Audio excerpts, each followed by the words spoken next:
Hello, everyone, and welcome to another episode of The Build Show. I'm John Peitzman, JP, certified high-performance coach and creator of the Build Framework. I work with individuals and teams all over the world to help them thrive in their personal and professional lives. And as your host on this show, our aim is to help transform lives one guest at a time. And we do that how? By having amazing guests. And today is no exception to that at all. We have the one, the only, Neale Donald Walsch. Neale Donald Walsch has written 39 books on contemporary spirituality and its practical application in everyday life, including the 9-book Conversations with God series, 7 of which have made the New York Times Bestseller list, with book 1 remaining on that list for 134 weeks. His titles have been translated into 37 languages, and his latest book, The God Solution, was published in December 2020. The God Solution invites humanity to embrace a new global ethic based on a refined and clarified definition of God. The book proposes that there is a single statement of spiritual truth upon which all the world's religions could agree, and which would birth a shift of spiritual paradigms around the globe of such magnitude that it would produce peace and happiness on our planet at last. I can think of no better vision or mission for the world, especially in these trying times. It is my sincere privilege and honor to welcome to the show Neale Donald Walsch, joining us from the United States in Oregon via video technology. Neale, welcome to the Build Show. Thank you, John. It's lovely to be here, and I appreciate the invitation. Well, first, before we jump into kind of a conversation around the Build framework, I would love to know what you're most excited about right now and what you're most engaged in as we sit here today. You know, I'm truly enthusiastic about the God Solution, not because it's my latest book, but because I consider it to be the apotheosis of the entire Conversations with God oeuvre. That is, the body of work is culminated in that particular piece of writing, because it offers what I truly believe can be a marvelous solution to the largest number of the world's problems. You know, John, the challenge that we face right now is that there are over 4,000, most people don't know this, but there are over 4,000 religions on the face of the earth right now, 4,233, I think, to be exact. That number can be Googled, so I'm not making it up. But with all those faith traditions, with all those religions, we can't seem to come to an agreement on who and what God is, what God wants, if anything, what God does if she doesn't get what he wants, and whether we can use the power that we all agree, or at least 85% of us agree, does exist in the universe. A recent survey was taken, John, that says that 85% of the people who are asked a question on a recent survey, by the way, this question was asked in every country, most of the major countries of the world, do you believe in a higher power? And 85% of the respondents said yes. So we have virtual universal agreement that there's something more going on here, something more than meets the eye. But we can't agree on what it is. We can't agree on who and what God is, as I said, what God wants. So we have a fundamental disagreement, but a wonderful opportunity. If we can come up with a single statement with which most religions could agree, and with which, frankly, most people could agree, whether they belong to a particular religion or not. If we could do that, we could form a new basis for a global ethic, a new moral ethic that could be underlying our political, economic, social, and spiritual interactions. So you ask me a question like that, and I'm going to tell you that what I think is being proposed in the God Solution is the most exciting thing that I'm involved in right now. And I would love everybody at the sound of my voice to grab a copy of the God Solution and see if they don't agree. Oh, by the way, last thing, what I do in the God Solution is I invite readers to answer a simple question. If you could create your own religion, what would you choose for the followers of that religion to believe? I think that's an intriguing question. And I invite the readers of that book to engage in responding to that question. Right. I think that's amazing. And I think I think it's Rumi, I don't know who, or God through Rumi, obviously, who said the one religion is love, basically, right? And I love how you can, quantify that even more specifically to have, you're absolutely right, a statement, an ethic, a belief system that everyone already probably agrees on in their hearts and their souls, because we are all connected anyway, right? And to make that kind of manifest in this world, so very, very important. So I encourage everyone also just to drive that home, go get a copy right now of The God Solution and do the homework and answer that question, because I think the point is that everyone's answer to that will probably have a theme through it of something related to love, openness. John, could I make a point here? Because someone inevitably, when I talk about this in front of a live audience in the room with me, they will say, well, Neale, really? I mean, come on. We came here hoping to get some kind of a new insight. You're here to tell us that God is love. Hello. Even though there are 4,000 religions, I'm sure they all agree, dogma and doctrine differences aside, most of them certainly would agree that God is love. And I have to stop them, John. I have to say, wait a minute. I didn't say that God is love. You didn't give me a chance to tell you what my definition of God is, what the new definition of God is. And it's not simply love. The new definition of God that's offered in the God Solution is pure love. Now, my questioner in the back of the room usually will fold his arms and say, all right, what's the difference? And I have to explain. Pure love needs, expects, demands, and requires nothing in return. And that's theologically revolutionary. That's not a small difference, because most of those 4,000 religions I mentioned a moment ago would agree that God is love.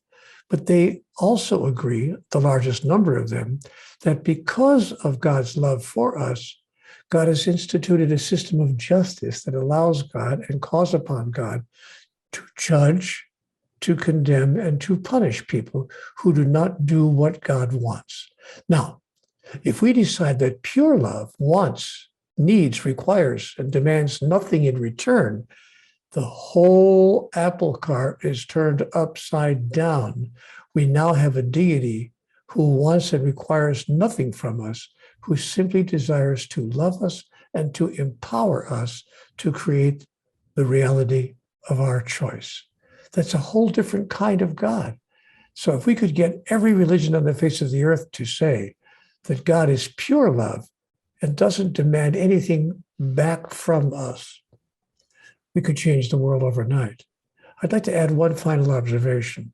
People have a hard time thinking of God in this way, that God is pure love and needs nothing from us. But if we assume that the higher power is in fact the highest power, if we assume that that which we call God, or whatever other word it serves you to use, Brahman, Allah, Jehovah, Yahweh, whatever word you feel comfortable using, the energy, life, whatever, if we assume that this higher power, in fact, is the highest power, and that it therefore needs nothing, it certainly needs nothing from us, nor can it be injured, upset, frustrated, angered, annoyed, or disappointed in any way, any more than we could be disappointed, to use a metaphor, by a 6-month-old baby in our arms. It's because we don't require anything of it, because it's not part of the interaction that we have with such a beautiful, innocent being. That's God's relationship, essentially, again, to speak metaphorically, with us, and basically with all sentient beings in the cosmos, because God is, in fact, the highest power. So we can't hurt, upset, or anger God in any way, and God requires nothing of us, any more than we require anything from anyone else that we truly love. Now, why that's difficult for people to understand is, in human interactions, when we truly love someone, we do have some things, at least most of us do, especially in our younger years. When we get older, we begin to realize we've traveled the wrong path. But when we're younger, we usually do, in fact, have ideas of what we can get back in exchange for the love that we're giving. So we have this quid pro quo relationship with people that we say we love, and in particular with our significant other. We have a trade deal. I'll trade you. I have some qualities and some aspects and some talents and some gifts that I can give to you. And likewise, you can give your talents and gifts back to me. So we have a trade deal, like nations have trade deals with each other. And on Valentine's Day, we give each other the perfect Valentine's card. My dearest, my beloved, my wonderful one, I trade you very much. And I will never stop trading you. I will trade you until the end of time. But if you stop trading me, if you don't give me what I expected to get in this relationship, I don't know how to tell you, but the relationship is over. The game is over. We're done with each other. So we are invited now to begin practicing this idea of pure love. Do you think it's possible to say to the person across the pillow or the person across the room, you know what? The bliss of my life is to share my love, to give my love to you. And I need, expect, request, and certainly demand nothing in return. Read that Nothing.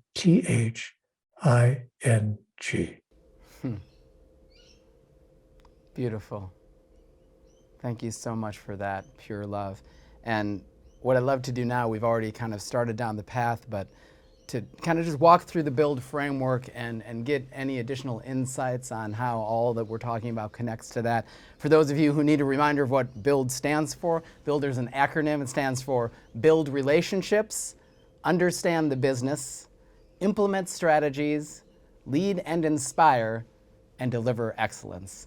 And today, I think I'd love to spend the time with you, Neale, if you concur, just on really diving deeply into kind of implement strategies, because what I'm feeling is that, although some people might, I would hope most, agree with absolutely everything that we're talking about here conceptually, that it's maybe difficult for some to figure out actual strategies that the individual can implement and go about in their daily lives to kind of, consciously manifest these things that we're talking about. And we can use the BUILD framework to walk through that, right? So take a strategy for each of the areas. We can start with build relationships. So, we already kind of just did that, interestingly enough, talking about relationships and loving with absolutely no expectations and giving your love with demanding or expecting or needing anything, right? Needing nothing, as we talked about. Is there any other strategy, if you look at the category of building relationships in the context of pure love and everything that we're talking about with the God solution, do you have any other insights for strategies that people could use and implement and understand in their relationships in their lives that could bring them closer to this pure love? I can think of two strategies in particular. And one would be to remember a time in their life, in their own personal life, when they have loved another living being. It could be, as I said earlier, a child, a small child, or a parent. For instance, I have to tell you that my love for my mother was expressed differently when she was elderly and didn't have all of her faculties about her, and my expectations with regard to her dropped to zero. But my love did not. My love was not decreased by one. In fact, it was probably increased in a sense. So I loved her more than ever, and I required nothing from her. My expectations were reduced to zero. Now, if the way that the second level of strategy, the way that I enter into that relationship with other people who have all of their faculties, about them and are not in the elderly stage of their life, is to see them as who they really are. Strategy number 2 is to notice that every living entity on the earth is an individuation of divinity, that we are all, if I dare to say it, God individualized. And again, I have to say, John, somebody in the back of the room, if I'm doing this talk live in front of an audience, will say to me, "Oh, Neale, are you trying to say that you think you're God?" I said, oh, what, you know what? Everybody relax. Take a deep breath, relax. I didn't say that I'm God, and I didn't say you're God. I said you're an individuation of divinity, and your relationship to God is the same as, if I could use a metaphor, the relationship of a wave to the ocean. That is, the wave is not something other than the ocean. It's not separate from the ocean. It's simply an individual arising of the ocean in beautiful, magnificent, powerful form, spectacular as it is. And then when the wave's individuation is complete, it recedes back into the ocean whence it came. It's a marvelous metaphor that I was given in the Conversations with God dialogue that helps us understand, oh, I see. Now, when I see everybody else as a wave on the ocean of God, that assists me in my interactions with him. It's a marvelous strategy that I have used in my life to interact with other people in the way that I'm describing here. Love it, love it, love it. Thank you so much. A beautiful, beautiful analogy, metaphor, and it's so heartfelt, because I think that's what allows people to actually feel these things and experience them when they look at things through metaphors and understandings like that. If we take the next category, which is you understand the business, right? What's a strategy that you can think of that would help people more fully understand this business of pure love that we're trying to consciously manifest throughout the world? The strategy would be to understand who they are. See, we can't understand the business of life itself until we fully understand who we really are. You know, I invite people to ask themselves a question every morning. This is my strategy. Every morning I look into the mirror and I ask myself 4 questions. Number 1, who am I? Number 2, where am I? Number 3, why am I where I am? And number 4, what do I intend to do about that? Now, briefly, my own answer to number 1, who am I? I have to decide, John, am I simply a physical entity? Not all that different from a bird in the sky or a fish in the sea. You know, more complex perhaps, fair enough. But in the end, a chemical creature, a physical entity. You know, I'm born, I live, I die, and that's the beginning and the end of it. Or in fact, is it possible, just possible, that I'm more than that? Is it possible that I'm a spiritual entity that has a body and has a mind, but that this is not who I am, that I am in fact a spiritual entity? Now, that's my answer, and it is Neale's answer to question number 1, who am I? I am a spiritual entity currently having a physical experience. My second question, where am I? I'm in the realm of the physical, as opposed to the realm of the metaphysical, or that which is larger than physical, commonly called the spiritual realm. Third question, why am I where I am? Because in the realm of the physical, I am allowed and afforded the opportunity to experience and to demonstrate through the expression thereof who I really am, that I am in fact an individuation of divinity, and I have an opportunity to complete the agenda of the soul, which is, in my understanding, evolution, to become a larger and larger version of who I really am, from lifetime to lifetime, from incarnation to incarnation. And of course, I've been told we have way more than one incarnation. We have a limitless number of opportunities to physicalize through all of eternity. Then the fourth question becomes easily answered. What do I intend to do about that? I look in the mirror and say to myself, watch me. Watch who I am and what I say today to the people with whom I interact. And there is a mantra that I use as a strategy here as well when I interact with people. The mantra that I use that helps me to understand what I'm doing here is this. The first time I see anybody on any given day, John, maybe it's the lady, in fact, across the pillow, or a relative across the room, or a stranger across the street or across town, whoever it is that I'm seeing for the first time on any given day, I will say, not out loud, because very few people would understand. But I say it in my mind, mindfully, quietly in my mind. I say it to myself. I have come that you may have life and that you may have it more abundantly.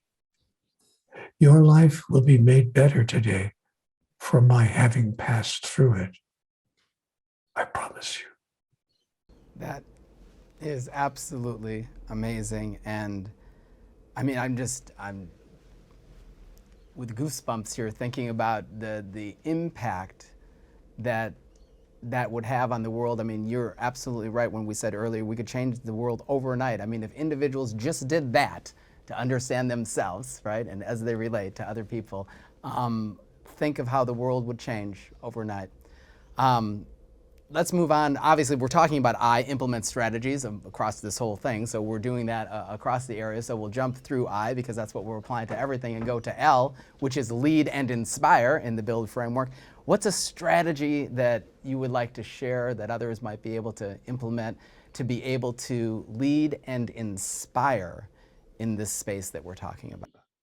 To make a personal internal commitment to be a model Love it. of that which they would like the world to be. I mean, Gandhi put it perfectly. I can't do better than Gandhi. He said, be the change you wish to see in the world. And he was perfectly right. Talk about, living into it. So the strategy there is to simply decide, I choose to model the behavior in everything I think and say and do. I'm not going to succeed every single time. I'm not going to be 100% perfect. I'm not going to be walking on water beginning tomorrow morning, but I can decide as I move through the world, this is why I'm here, and this is what I choose to be and to do. Oh, and by the way, a second strategy there is to change the emphasis of one's activities in the world from doing this to beingness. Turns out that we are human beings, not human doings. And the soul, especially when it concludes this particular lifetime on earth and moves into the spiritual realm once again, the soul doesn't care whether our name was on the office door or on the side of the building, or what our income was, or what other title we may have given ourselves, or what we did for a living. The soul makes no difference between the president of the world and a plumber in Peoria. Your occupation is utterly irrelevant. But what the soul will pay attention to and does care about is, how were you being? What were you being when you were doing your plumbing work in Peoria or acting as president of the world? What were you being? Were you being compassionate, caring, understanding, wise, clear, loving, generous, available to all those who needed your help? Or were you being something less than that? So the strategy for me is to decide what kind of human being I choose to experience in, as, and within myself. And that's what I do when I look at myself through the eyes of another. I see if I can see myself as they're seeing me right now. And I ask myself, is this, in fact, who I choose to be? Right. And so important to understand, the how we do things too is so much more important than the what we're actually doing, right? How we go. It's way more important. The what we're doing is almost irrelevant. It's how, I don't care whether you're setting down bowling pins at a bowling alley or running the United Nations.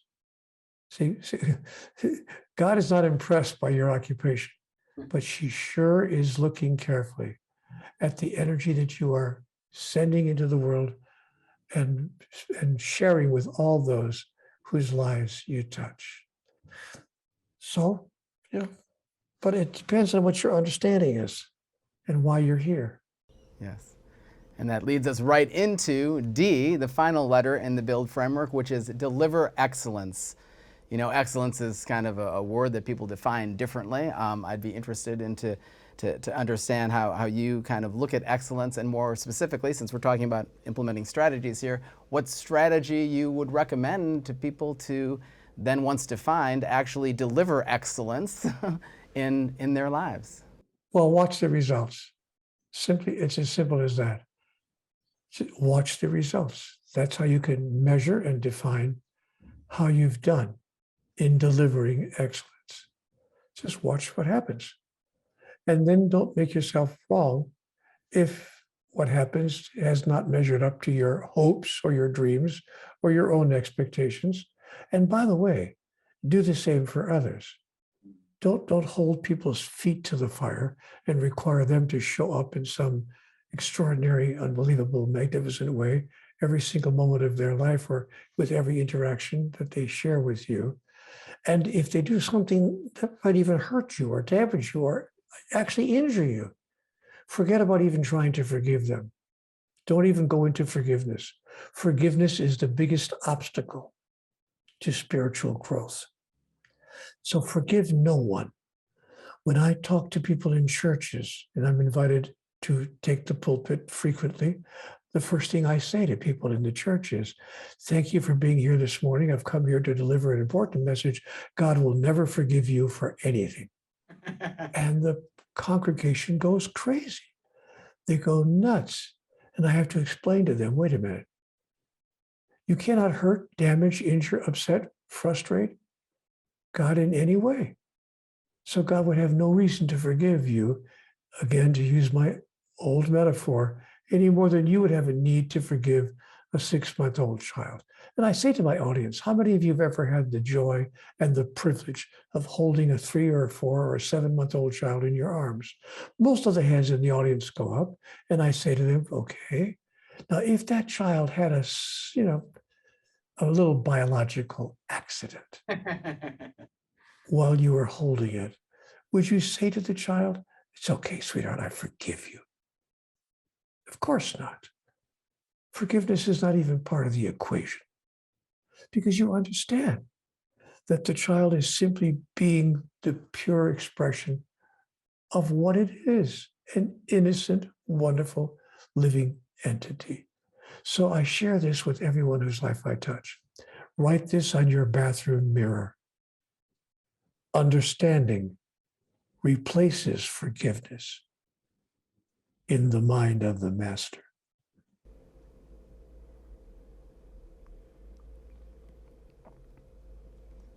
Understanding replaces forgiveness in the mind of the master.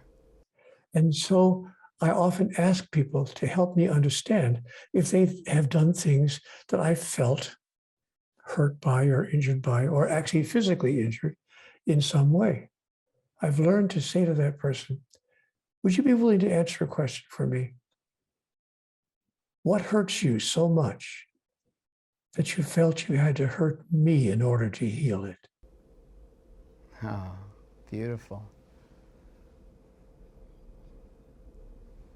And people will often say to me, well, if you want to know, and then they'll tell me, it's what you said to me last week, or it's what happened when I was 7 years old, or it's what my father told me when I was 12, or whatever. They will, if they are willing to be forthright with you, they will tell you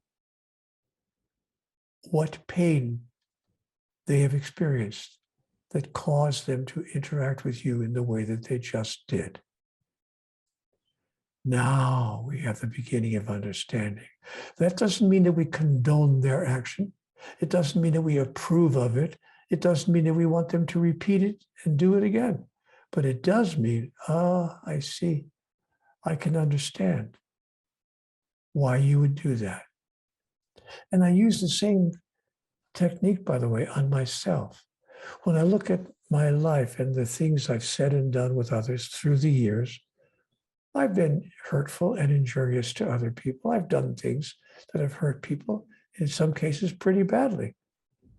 But I've gone back over my life and looked at those incidents and asked myself, what was it that caused me to do such a thing?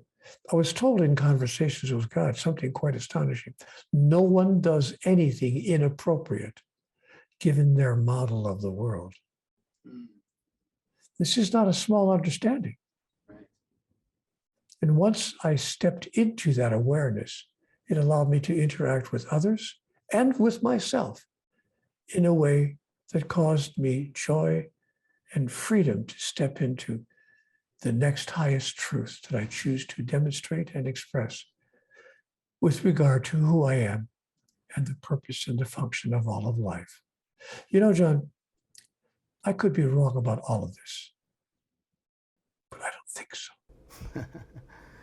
Nor do I. And I love how you say in one of the Conversation with God series books about, even if you are wrong about all of this, what better way to live?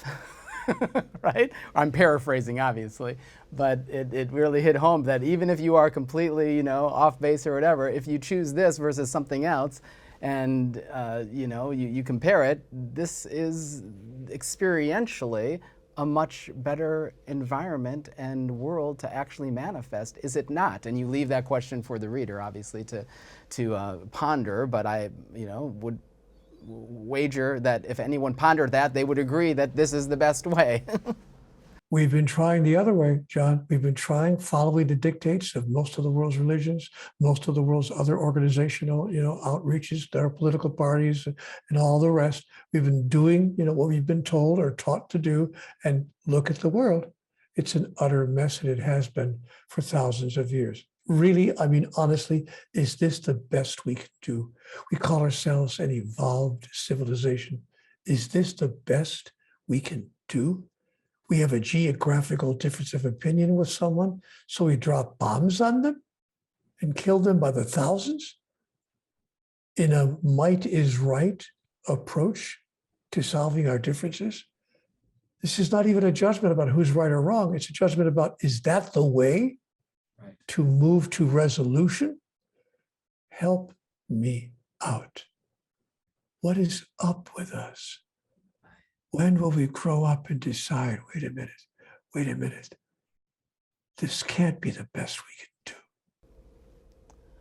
I'm 110% aligned with everything we've talked about today.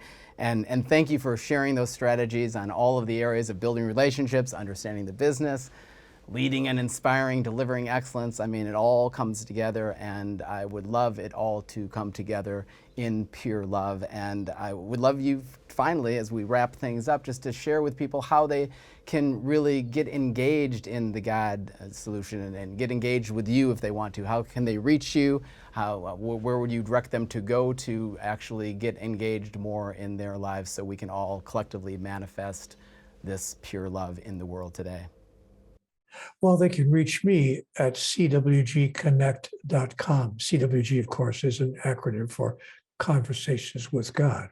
But they can reach me at cwgconnect.com, and we can stay connected in that way. Now, with regard to the larger question that you just asked, I would invite people to consider the most important message I ever received in the nearly 4,000 pages of the Conversations with God dialogue books.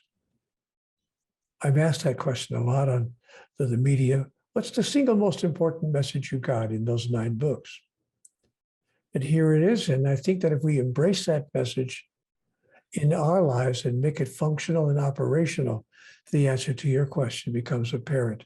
So the most important answer that I got in my conversation with God was when I asked the question, what does it take to make life work? Please just tell me. I called out to God. What does it take to make life work? Give it to me in a simple sentence. God said, okay, take this down. Neale, your life is not about you. It's about everyone whose life you touch and the way in which you touch it. It's that simple. Yet when you step into the living of that, you'll discover that in the largest sense, your life is about you. Because the way you touch other people will come right back to you. Not because you intended to, but because that's the way the process works. For a very good reason. Neale, there's only one of us. All connected. And on that note, Neale, thank you so very much for joining us here today. It's been my honor and privilege to have you on the show. Well, I'm really glad we had the opportunity. It felt great. I had a wonderful time, and I felt we really got right down to the heart of the matter. And thank all of you for joining us here as well. For more great resources to help you become your best self, including free worksheets and downloads, make sure to check out thebuildframework.com. That's it for this episode. I'm JP. We'll see you next time on The Build Show.